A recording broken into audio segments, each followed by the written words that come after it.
You're listening to the Monocle Daily, first broadcast on the 25th of April 2024 on Monocle Radio. President Emmanuel Macron of France makes another attempt to rouse Europe from its slumber. The US Supreme Court wonders whether it needs to concern itself with the actions of presidents. And do we really want to hear from people who have to be bribed into voting? I'm Andrew Muller. The Monocle Daily starts now.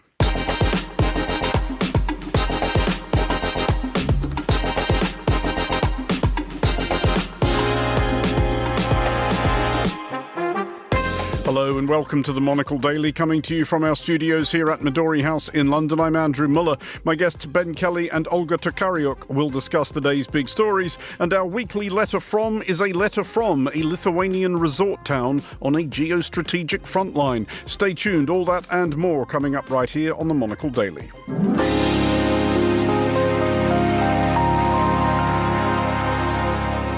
This is the Monocle Daily. I'm Andrew Muller, and I am joined today by Ben Kelly, audience editor at Newsweek, and by Olga Tokariuk, Ukrainian journalist and fellow at the Chatham House Leadership Academy. Hello to you both. Hello, Andrew. Hi. Olga, I want to start with the frankly incredible story that you and indeed your daughter were attempting to persuade me of in our waiting room just now. Your contention is that there are capybaras in West London. Yes, and I have proof and a witness.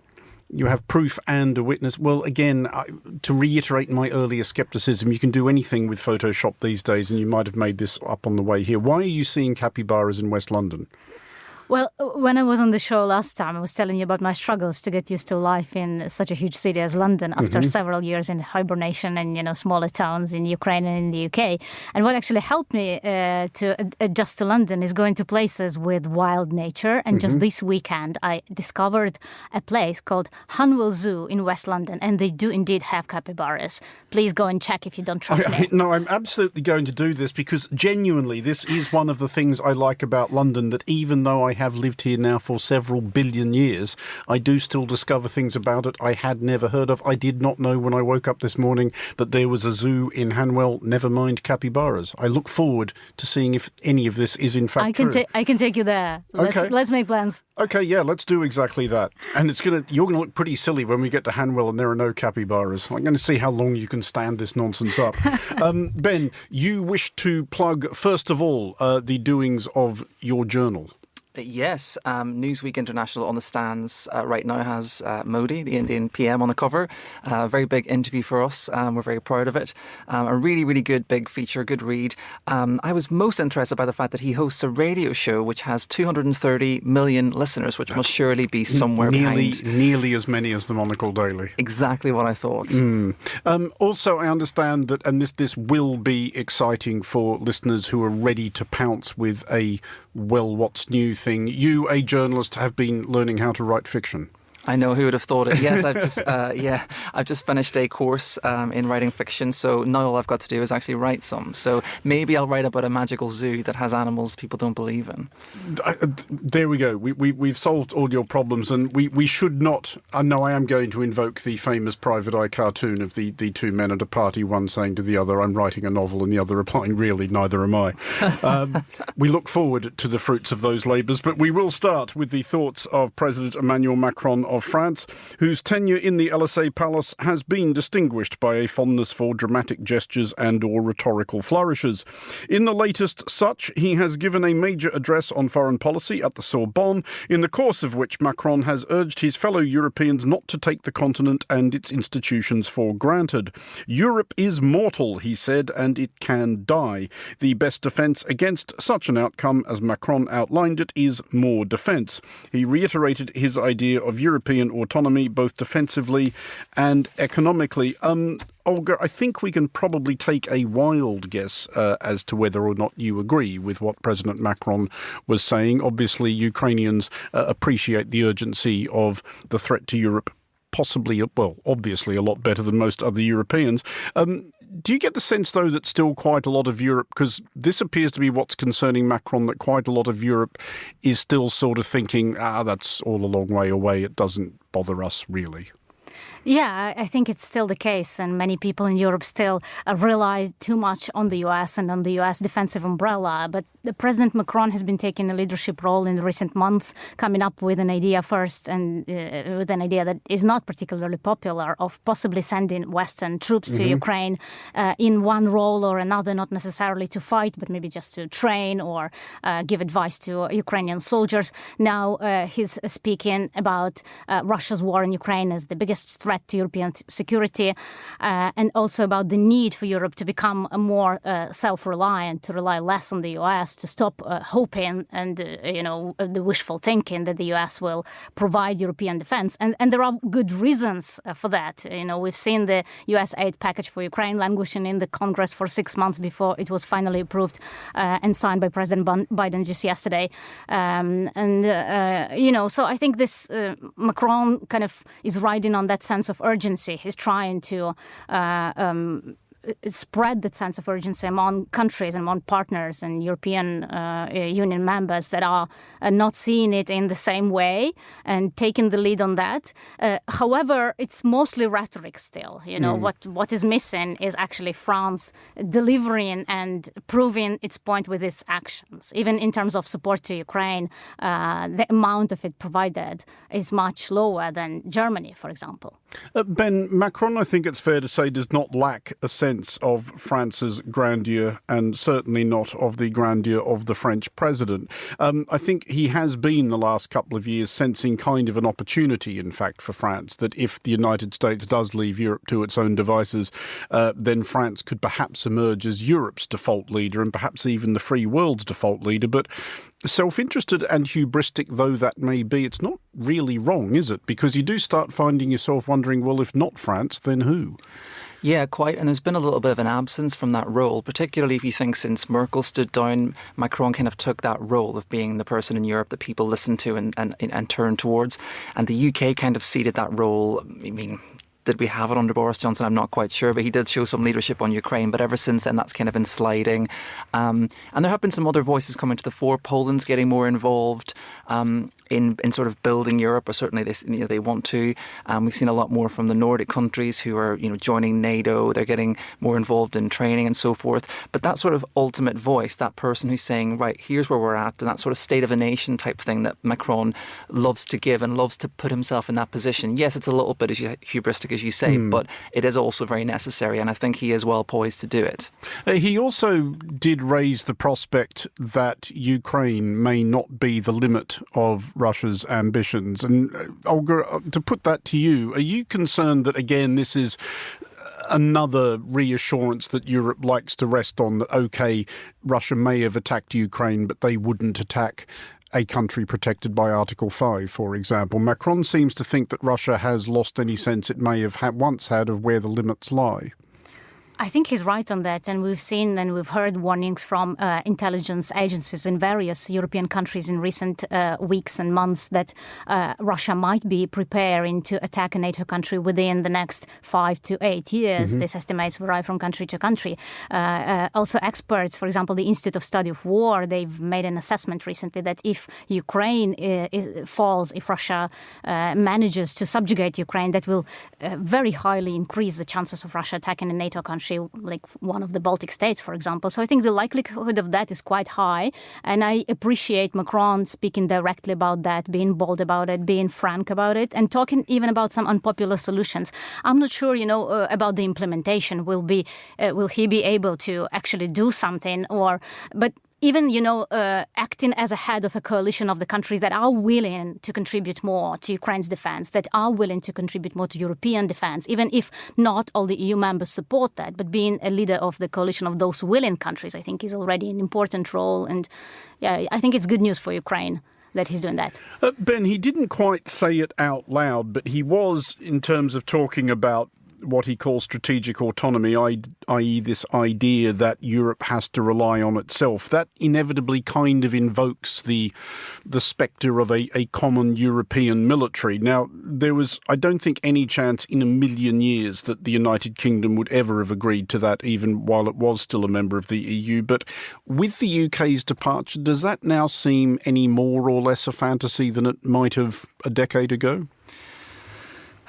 You can argue both ways, really. I mean, I remember we discussed this once recently as well. I think that what he was sort of pushing at was almost a European contingent within NATO. And obviously we have seen increasing European reliance even since the Ukraine war. And since we realised that the US cannot always be relied upon, that is strengthening a little bit. But you will always get people opposing even within Europe, regardless of whether or not the UK is involved. And yet, on the flip side, I feel like it's not impossible that in some sort of future the UK also does involve itself in some sort of, if not a European army, certainly helping the defence of Europe generally. We're not going to be stuck with this sort of Brexit government forever. And I think, just this week actually, Keir Starmer put out a video in which he was talking about being so proud of Labour's role in setting up NATO. So who's to say the UK doesn't become involved again in a sort of broader sense. Certainly not joining up to any clubs, but anything's possible. Well, in semi-related news, and as Olga foreshadowed, the long-delayed bill under which the United States will furnish Ukraine with $61 billion worth of further aid has at last been signed into law. Some effects should be more or less immediate. Ammunition stockpiled on US bases in Poland and Germany can now be delivered to where it will be vastly more useful. Beyond that, Ukraine will also be able to equip fresh recruits drafted under the country's recently expanded mobilization laws and to hit Russian targets at distance with long-range missiles. Olga, first of all, it's probably difficult to measure precisely. Certainly a common refrain of a clearly frustrated President Zelensky these last 6 months was that this delay was being measured in Ukrainian lives lost and Ukrainian territory ceded. Can you even begin to quantify, thinking back to the conversations you've had with your fellow Ukrainians over the last 6 months, what impact this delay has had on your country? Yeah, I mean, it had a very tangible impact in terms of territory lost through Russia managed to reconquer just from, the start of this year, around 360 square kilometers of the Ukrainian territory. So these are Russian gains that were enabled by the lack of ammunition, the lack of possibility of Ukrainian soldiers to defend themselves, to defend the territory. The artillery ratio is 1-10, and Ukrainian soldiers were saving artillery shells. They were rationing them because there were not enough. And of course, that also had an impact on how many lives have been lost, because if you do not have enough weapons, enough ammunition for defense, what do? You just, try to cover that lack with people, with human lives, would just throw in more soldiers to the front line to hold the line if you do not have enough ammunition. And then, of course, also civilian lives and destruction of Ukraine's critical infrastructure, because Ukraine really critically lacks defense until this US new package of aid arrives. Russia has been able in recent weeks to inflict more damage on Ukraine's energy infrastructure than it did in the winter of 2022-2023. It destroyed the largest Ukrainian power plant in Kyiv region when I was there about 2 weeks ago.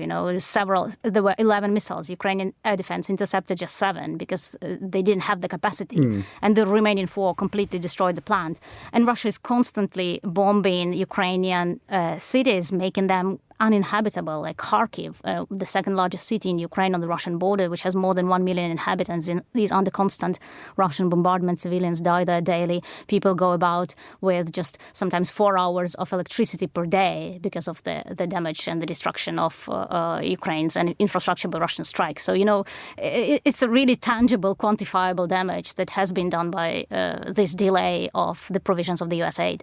Was it also beginning to have any effect, as far as you could tell, on morale? Was any sort of sense beginning to creep in among Ukrainians that they've given up on us, they're distracted by the Middle East, no one's paying attention to us anymore, we've been left to sort this out by ourselves? Yeah, absolutely. It was having a really devastating impact on morale because, this losses both on the battlefield and among civilians, damage to critical infrastructure. It is having a very direct impact on people's mood. And then, of course, the feeling of frustration that those Ukraine's partners that were promising to support it for as long as it takes were not doing anything for such a long time, were not delivering on their promises, and then especially in contrast to how swiftly they came for the defense of Israel when it was attacked by Iranian missiles and drones just recently. It was such a stark contrast to what has been happening in Ukraine and how exposed its sky was to Russian missiles and drones.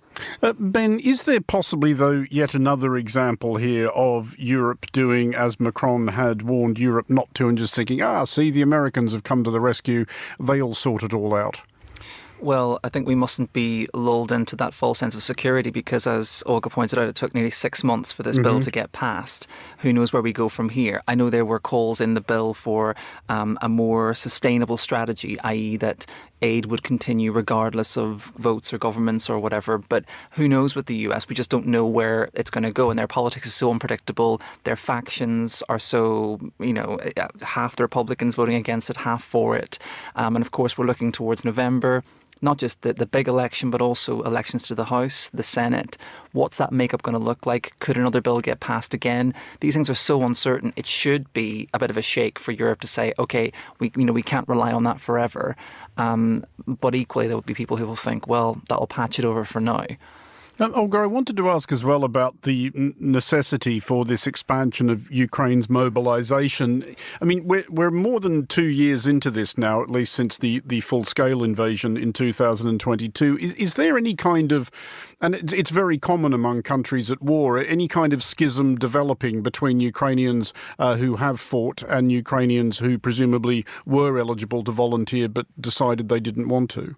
Yeah, I'll touch upon that. But just before that, I wanted to reiterate the point made that there needs to be a change of strategy on Ukraine. I'm writing about this in my recent Chatham House piece. Please go to the website and have a read.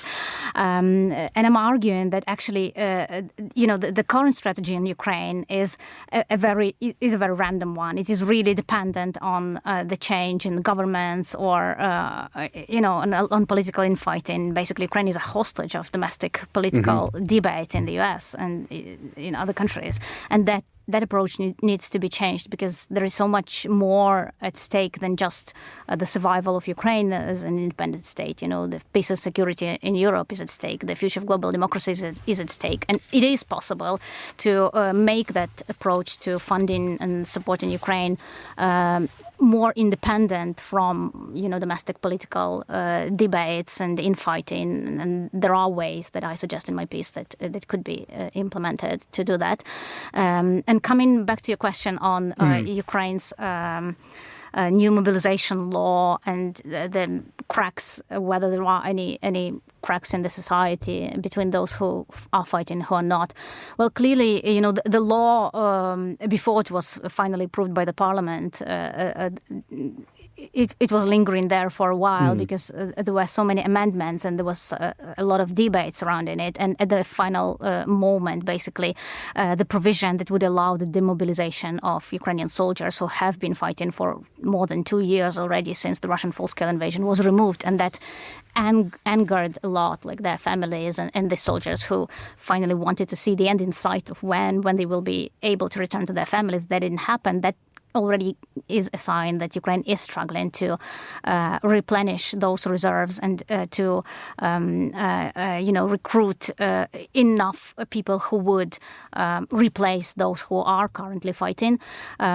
So Ukraine is now trying to recruit more people. It is making it difficult for those Ukrainian men who are abroad to access services provided by the state. This is the most recent move that just was announced this week by the Ukrainian foreign minister. I'm not sure it will help. But yeah, these divisions, they are present. The situation is not critical yet. There are still a lot of men inside Ukraine who could be mobilized. We will see in the following weeks whether the new mobilization law will have an impact on that. But definitely now with the passing of the US aid package, at least there will be weapons to be distributed to these new recruits. Well, let's look now at the United States, and the cult of former US President Donald Trump demands, like all cults, astonishing contortions of cognitive dissonance from its acolytes. Trumpists, always quick to tell you that they are freedom-loving libertarians who favour small government and a drastically reduced state, are today pitching to the Supreme Court the idea that the President of the United States should be regarded as an omnipotent God-king, unhindered and unburdened by any of those pesky provisions in the Constitution that he has solemnly sworn to preserve, protect and defend. Basically, Trump's learned friends are seeking to make the case that presidents should be immune from prosecution over crimes they may have committed on the job. Ben, is there any way at all this isn't as mad as it sounds? Well, everything in the US is so mad that it's very hard, especially when Trump's involved. It's very hard to tell. No, I mean, this is very wishful thinking on behalf of Trump and his supporters. And it's very uncertain whether even the Supreme Court, which is conservative, heavy and packed a few people in there who he appointed, even some of them sort of maybe raising an eyebrow over this. They are still actually nevertheless listening to this nonsense, which they are not obliged to do. Yeah, and the real question now is how quickly they can hear this and get it wrapped up, because of course if it drags on into the year, it drags on into the election, that's messy. Trump himself on Truth Social just in the past 24 hours saying that he must have immunity, because without that a president is just ceremonial and will act without courage, which is an interesting way of putting it. But yeah, as you say, he is very skilled at slanting this for his audience to say this is the way a president should be. But in actual fact, it's not. I mean, most countries would hold a head of state or a former head of state to this kind of, legal process.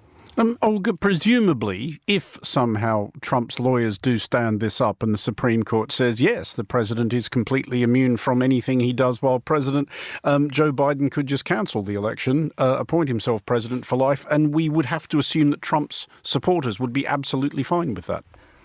Yeah, well, I'm not sure this is what's going to happen, but probably a scenario some people wouldn't mind against. Yeah, the US politics is crazy, and it is crazy that all this is happening in the middle of the election campaign. But weirdly enough, it doesn't seem to have an impact on Trump's base. You know, his support seems to be growing despite all these scandals and the allegations. People who are supporting Trump, it doesn't seem, there are any kind of political beliefs that are uniting them. It's mostly like almost a religious cult. And whatever happens, they will still stand with him and support him. And whatever the decision is, they will be on his side just because he is Trump. And, yeah.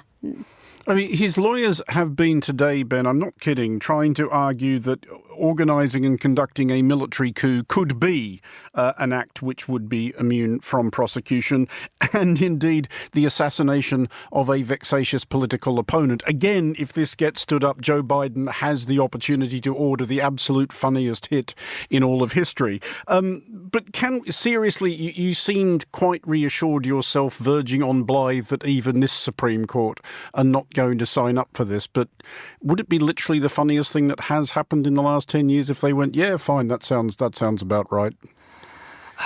Well, funny is maybe not the word for it. I think peculiar rather than very, very peculiar. I think, if anything, if we're being serious about this, and I'll be less blithe. Let's try. Yeah, it's really dangerous for the US. It's really dangerous. And from the very beginning of Trump's entry into politics, people were warning right back to Hillary Clinton that he was a danger to the very constitution of the US. And he showed that, arguably, on January 6th, 2020. And with things like this, he's showing it again, particularly if this kind of thing was held up by the Supreme Court. It's fundamentally changing the essence of the US Constitution and indeed what the president can do. And as you rightly point out, the people who are arguing for this don't want this kind of immunity for just any president. They just want it for him. And they would not like to see it being afforded to, such hellish figures in their head as, Bill Clinton or Barack Obama or Joe Biden. So I don't think this one's going to get past the line, to be honest. But just to follow up on a point Olga made, yes, Trump's base are completely with him. They're getting stronger and so forth. But actually, polls in the past week have shown Biden catching up with Trump, even maybe edging ahead of him. And interestingly, with independents, Trump's support really falling down. Perhaps that's because of these trials of the past few weeks. We have to presume that's what's been happening. And those are the kind of little numbers that we want to keep looking at, because Trump's base are going to vote for him no matter what. That's not going to change. But people who are in the middle, the undecideds, the independents, they're going to win this election. So keeping an eye on how they are responding to cases like this is going to be really key. Olga, how strange is it for you to watch this, though? Because obviously in your country, politics, as usual, has been suspended under the prescriptions of martial law while Ukraine attempts to defend itself. But as you were suggesting earlier when we were discussing the new mobilisation laws, nevertheless, things are still having to be done by the book. There are still people telling President Zelensky every so often, no, we don't agree, and no, you can't do that. Yeah, I mean, it is really interesting to watch how in a country like Ukraine, where some democratic provisions and constitutional provisions were suspended more than 2 years ago because of martial law, democracy is still there, and it is still possible to exercise freedom of expression even in those conditions. So it is really frustrating to watch how in a country which enjoys full access to democracy, it is being eroded by some internal actors who do it either on purpose or just because of, I don't know, personal motivations or whatever things. So it is really weird to watch, because I think people might not be understanding the consequences of their actions, and that it is easy to erode and undermine democracy, but it might not be as easy to come back to square one. Well, on a semi-related topic, that previous discussion, considering as it did the prospect that the citizens of Earth's most powerful nation may be poised to re-elect a legally embattled career grifter and obvious simpleton, may have prompted listeners to wonder if it might make sense to call time on the democratic experiment entirely. However, many jurisdictions in this uniquely relentless global election year are having a different problem: how to get anybody to vote for anybody. Amid India's vast election, incentives are being offered to rouse the indifferent citizens of Bengaluru.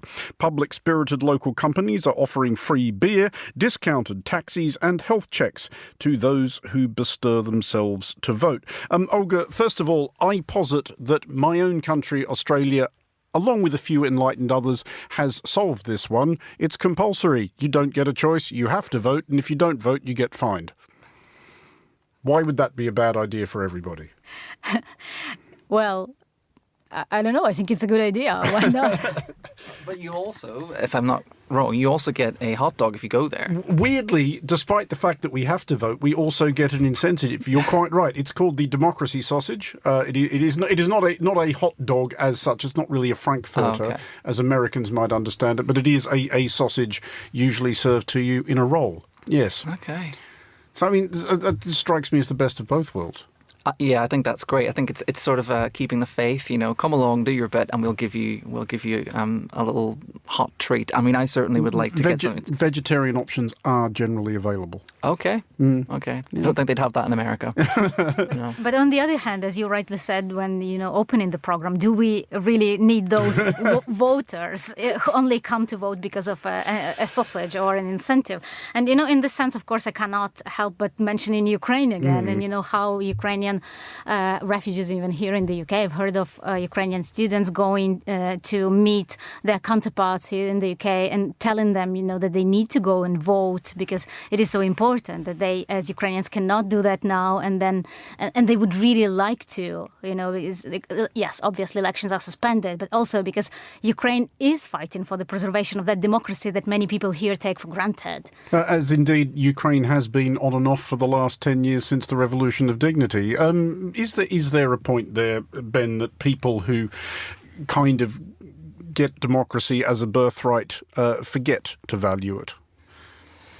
Yeah, I suppose so. I think what really drives people out to vote ultimately is people who need change in their lives. I mean, without sounding too broad, but if you really want a government out, you will go and do it. If you really care about a cause, you will go and do it. So perhaps if people are a little bit laid back, does that mean things are going well for them, well in their country? you could argue it. If people really go out there and vote in big numbers, it's because they really care. So maybe in that respect, democracy works. Olga Tokariuk and Ben Kelly, thank you for joining us. Finally, on today's show, our letter from is a letter from the resort town of Nida, part of Lithuania, and just 5 kilometres from the Russian exclave of Kaliningrad. Monocle's Chris Chermak and Lily Austin both visited this peninsula separately over the last summer and have combined their energies to reflect on what makes this Lithuanian resort town so special. So, Lily, we made a rather surprising discovery a while back that we had both been to this tiny little Baltic resort, a town of Nida in Lithuania, in the space of the same few weeks last summer. What are the odds? What brought you there? I know, it's certainly a niche choice for non-Lithuanians, but from what I'm told, Nida is the summer hotspot for natives, so it seemed like the natural place to finish a week-long road trip around the country. A headline act, if you will. What about yourself? Why were you there? Headline act. I was wearing a bit of a sort of holiday hat and a reporting hat at the same time. I was on a couple weeks-long trip around the Baltics. First trip for me to the region was drawn by the resort, but also just the fact that Nida is 5 kilometers from the Russian border of Kaliningrad. And what's more, it's not even linked to Lithuania itself. It's on this peninsula called the Curonian Spit. It's half Lithuanian and half Russian, but you actually have to take a ferry across from Klaipėda on the Lithuanian mainland to get there. And I, as many listeners will know, love a good ferry. I love a good ferry too, and it was such a little ferry. I love a baby ferry. And yes, the Russian-Lithuanian border right down the middle of the Spit is an interesting feature. Kaliningrad gives Russia access to the Baltic Sea. It's its most western outpost. So on the one hand, you've got the Korean Spit making headlines because of military activity on the border. Troops have amassed in the forests of Lithuania in recent And then on the days. other side, you've got Lithuanian families walking on the UNESCO protected dunes and festival goers dancing on the beach, totally unaware. Which camp do you fall into? Definitely the Dunes camp, I have to say. The Dunes were fabulous. I really loved it. I mean, the history of them was pretty incredible as well. These sand dunes are so powerful that they literally overtook sections of the peninsula and buried 4 early developments underneath them up into the 19th century. Residents reforested the dunes at various points after that to kind of firm them up and stop them moving around so much. But there is a part of the dunes you can go to where there's an art installation that is like a cemetery to these lost cities, crosses in the sand. Something tells me, though, you were in the festival camp. What did I miss? I love those dunes too. They're amazing. But I guess I'm more in the festival camp. But unfortunately, we came a few days too early for the festival. We missed it by like 2 days. Ant Bangos translates to on the wave. But when we were there, we saw all the tents being put up on the beach and the influx of Lithuanians, young hot things, Litfluencers, if you will. If this kind of people watching appeals to you, I strongly recommend the bar Sangrita Nida. One standout moment from my trip there was enjoying the eponymous cocktail of a couple of festival goers in waiting who really excitedly pointed across the bar at Lithuania's biggest Instagrammer. So I looked her up, very curious, and saw that she had 600,000 followers, which I thought, yes, it's not a bad number. It's not Kylie Jenner good, but it was pointed out to me that Lithuania has a population of 2.8 million, so that's actually kind of incredible. That is impressive, definitely. Yeah, but having said that, Nida as a glamorous music scene is a pretty recent development. Traditionally, it's best known for its wildlife, thanks to those dunes we talked about in the woodland. Birdwatchers were descending on the town long before the people watchers. But am I right in thinking you were interested in it from more of a historical angle? Well, partly because I just stumbled on some German history while I was there, and given my Austrian roots, I just couldn't resist. The Curonian Spit was actually, and parts of Lithuania, belonged to Prussia for a time in the 19th and 20th centuries. The most notable bit of history in Nida was the German writer Thomas Mann, who kept a summer house in Nida back before World War II. It's been turned into a museum and cultural events venue, and when I went there, they were practicing a small classical music concert for the arrival of a larger German tour group. They were from an aviation magazine. They were coming for the evening, and that's what you're hearing at the moment. I did still hear a lot of German around Nida, and it is the German tourists that actually dominate this resort when it's not the Lithuanians themselves. Oh, well, this is news to me. I only encountered Lithuanians when I was there. Which is actually totally fair, because some of the people I spoke to said much of the tourism has been limited to Lithuanians since the pandemic and Russia's invasion of Ukraine. At the moment, is most of all, we have the local guests, like Lithuanian persons, but because of a global situation of Ukrainian war, we have here Kaliningrad, couple kilometers from us. It's really safe, but foreigners, tourists, doesn't know it. This is Gytis. He's a general manager of the Jūratė, a 200-year-old hotel that has ambitions of returning to its imperial glory days. Before war, before COVID situation, 80% of our clients was German. But as you live here now, we have a group of Germans, so it's, we fully booked. It's, good. We are happy. Like old times. Yeah. I was struck speaking with Gytis about how understanding he was about this whole thing, saying he too would not want to travel to a place that's ostensibly near a conflict area. He mentioned Romania, for example, even if the locals assured him that it was completely safe. So until the war ends, Gytis is happy for the support of Lithuanians. And what did you learn from your Lithuanian friends about why they find it special? It does just seem to come back to the nature of the place. Lithuania is full of lakes and forests, but there's a unique kind of beauty to this particular spot. Here's my friend Almantas Pakunas. There's a certain type of poetry there where people coexist with nature and they depend on each other. It has these long beaches with perfect fine sand and beautiful pine tree forests. So it's really a destination for many Lithuanians to go on holidays, to get away from the cities and have that tranquility and connect with nature again. I have to say I totally agree with Amantis, and I hope the foreign tourists do rediscover this place in the upcoming spring and summer months. It really is worth the trip, even if a part of me wants to keep this protected bit of land just between you and me, Lily. Would you return, maybe for the festival you missed? Absolutely. For the Techno Festival and for the Thomas Mann Museum. Cover all bases. For Monocle, in Nida. I'm Lily Austin. And I'm Chris Chermak.